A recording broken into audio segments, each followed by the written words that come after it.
It's 3 in the morning and I'm walking to the bus station to catch the shuttle to the airport. And although the visit has been quite short, I think it's also been quite meaningful.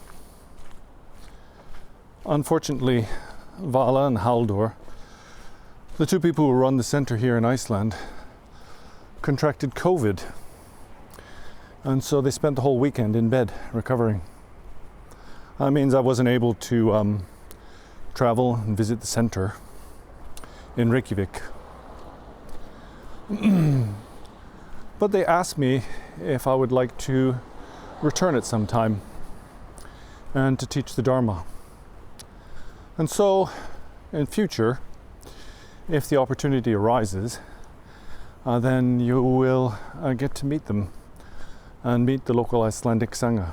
As you know, in a previous video, then I said that I didn't really want to be traveling around a lot, especially if that involved having a big carbon footprint,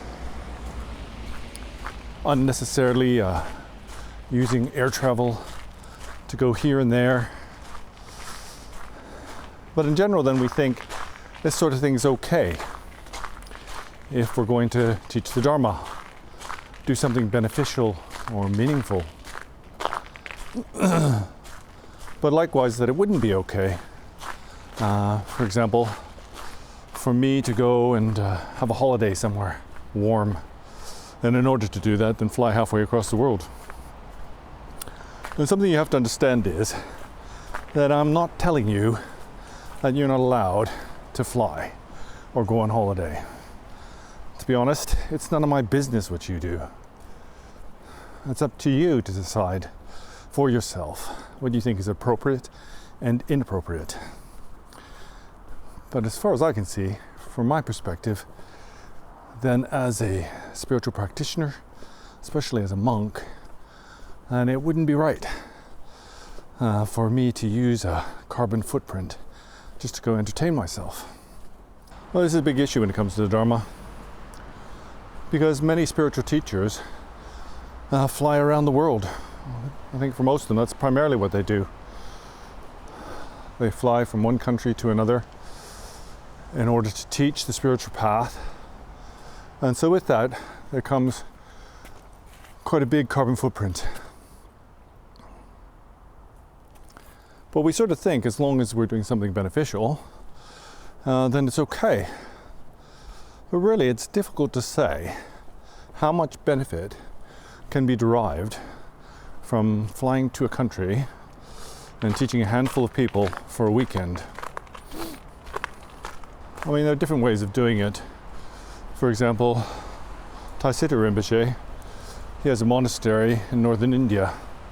And often when they have teachings, rather than him flying around the world, then all of his students will gather together. They will come to India. And so in that way, then they can spend maybe 10 days or 2 weeks studying the Dharma. And it's possible to say there might be a little bit more benefit from that. I think when this originally started, maybe it wasn't intentional. It's because Taisita Rinpoche wasn't able to leave the country. I think it's quite a good idea. My Lama often talks about this, how there's very little benefit that can be derived from just doing some sort of weekend talk somewhere and moving on to the next place. If you invest the same amount of time just staying put in one place, it's more likely that you'll be able to benefit people. Now, this reminds me of quite an interesting story that my Lama often tells about this. At one point, then he was invited to come to Shanghai. I'm not sure if you're aware of this or not, but in mainland China, then basically you're not allowed to teach the Dharma. In fact, you're not allowed to gather together in groups of more than 4 people for any purpose, unless it's sanctioned by the government. And so Dharma teaching isn't allowed. And so what he had to do then was they put him up in a big fancy hotel, and the students would line up. And then one by one, they would come to see him for a blessing or for maybe some spiritual advice. But mostly this is all worldly stuff, you know. what to do with my business. How can I get ahead, become more rich, that sort of thing. And then of course, every student that comes wants to make an offering to the Lama. They see it to be something very virtuous. And so they bring gifts, luxury goods, gold, that sort of thing. But especially, then the Chinese are very keen on food. And so everybody who came to his hotel would bring some special dish, you know, the regional favorite, some particularly delicious and fancy foods. And it's difficult for a teacher, right? Because if they accept a gift from one person, let's say you bring some dumplings and then you eat a bunch of dumplings, next person comes in, you say, oh sorry, I'm full now, I can't eat anymore. Then they're going to get upset. They're going to think that you favor one student over another. Sort of like, well, he took their gift, he took their dumplings, and he won't accept my gift. Why is that? And so you're kind of coerced. You're coerced by this student-teacher relationship. And actually it's quite difficult. It's a big obstacle on the spiritual path. And it's similar when I came here. I wanted to visit the Dharma Center, but I've met a sort of Dharma friend in Iceland. You could say he's a Dharma friend.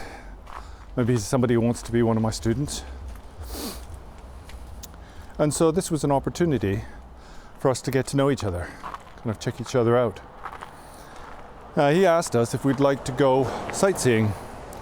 And then normally for me, that would be a difficult thing to do. To actually spend my time, you know, holiday making and sightseeing. But because I saw it was an opportunity for him to get to know me and to decide whether or not he would actually like to follow my advice, or that I was somebody who could guide him, and also for me to see what he was like, to check him out. So I kind of decided it was okay. And on top of that, then my daughter came to visit me. And so it's kind of a good opportunity for her to see the sights in Iceland and for us to be able to spend some time together. I mean, this is another big issue. It's a difficulty when you're a monk, because people kind of think that you abandon your family. You leave them behind. I mean, people ask me, when was the last time you saw your daughter? And so this is an opportunity. And of course, you know, I want to see her. But I spent most of my time talking to Eki, this new student, or this follower on YouTube. So anyway, getting back to the story of my Lama. So everybody who came to his apartment would bring a gift. And mostly these were gifts of food. And funnily, what he said, and this always makes me laugh, he said he was in Shanghai for 8 days, and for every day he was there, then he gained 1 kilo in weight. So after 8 days, he was 8 kilos heavier. And he said to us, you know, I could never live in Shanghai. They put him up in the most expensive hotel in town, and they feed him full of luxury foods. And he said, if I stayed here, I would get spoiled, you know. In general, this happens to teachers. They go to Malaysia, Hong Kong, Taiwan, all these different Dharma centers, and everybody wants to spoil them. And also, everybody wants to take them sightseeing. In general, there's this activity called going on pilgrimage. And we see that to be a virtuous thing. You know, if we go to northern India and visit the birthplace of the Buddha and Bodh Gaya, where the Buddha became enlightened, and we see that to be a virtuous thing. And there are sacred sites everywhere, Indonesia, Sri Lanka. Now, it's debatable whether or not this is actually a worthwhile activity. I mean, I do believe it's virtuous to go on pilgrimage, and that it's nice to make a connection and that there's some benefit. But basically, there are sort of better things you can do with your time, more beneficial things you can do with your time. And so if I were to travel, let's say to Iceland, to do a Dharma teaching, then I would like to spend as much time as possible actually teaching the Dharma and not spend my time going sightseeing. And it's difficult because you don't want to upset people. You're kind of coerced into the situation. You kind of don't want to let people down, so you just accept it. I mean, Vala and Haldor, they invited me for supper the first day. And I kind of accepted, even though I don't eat in the evening. You know, it's a vow we keep. But I didn't want to let them down because they'd been so gracious. I mean, they gave me this wonderful apartment, you know, even brought me food and things. And so you kind of feel like you don't want to let them down. But if I'm going to have an impact on the environment, if I'm going to have a large carbon footprint from flying halfway across the world, then I want to make that meaningful. And I want to try to derive as much benefit as possible from that activity. And so if I come here and I spend half my time teaching and half my time sightseeing, then I'm being much less efficient with my carbon footprint and with my time. And so why am I telling you this? Why am I posting this video? Well, for one, if people do invite me to come and teach, then it's quite likely that they will have watched my videos.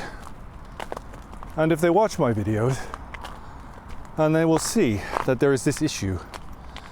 And so they'll be much less likely to ask me to go around sightseeing. And they will understand that I see an importance in the teaching itself, that I see it to be very important, and that I kind of don't want to waste my time. I want to use my time well. Eki asked me quite a good question. That's my Dharma friend here in Iceland. He said, well, why do you post videos of chopping down trees? And I like that. That pleased me. Because it means he's thinking about things. He's checking me out. And I said before, then we must absolutely check out our teachers. And also the teacher needs to check out the student. We shouldn't get into this kind of engagement without being very clear of what we're getting into. So his question was good, you know. Seemingly, I post some random videos of me cutting down trees. Well, the reason is very much the same reason why I went on him sightseeing in Iceland. And that's because I saw it to be an opportunity for us to get to know each other. For me to get to know him, and for him to get to know me. Before we decide that we want to get into a teacher-student relationship. And there was something positive as well.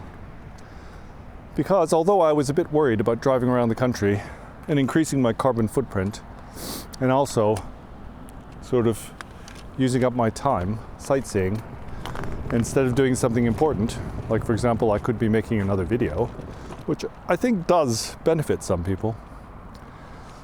It's a bit difficult for me to actually go off, you know, sightseeing. But when he showed up, he was driving an electric car.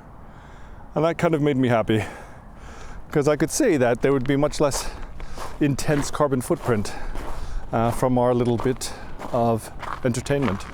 And don't get me wrong, I'm an ordinary being. I found the Icelandic countryside to be quite splendid, quite magnificent. It was like being on a different world.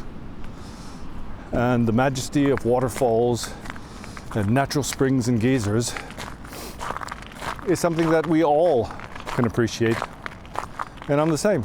I'm just a worldly person.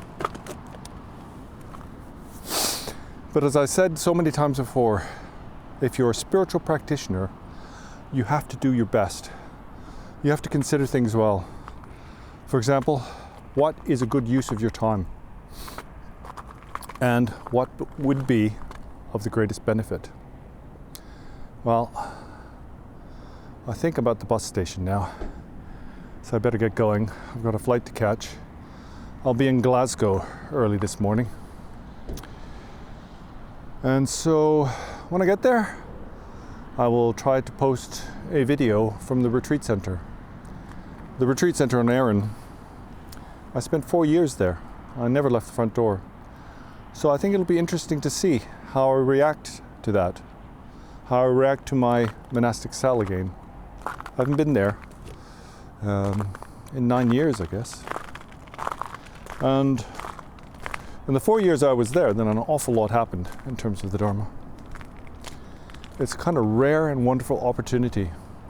And it's hard to express to somebody who hasn't done it before.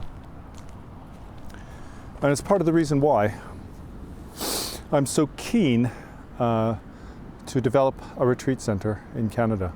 And a retreat center, I mean somewhere where people can dedicate themselves to spiritual practice without distraction. So again, thank you for your attention, and until next time, and see you later.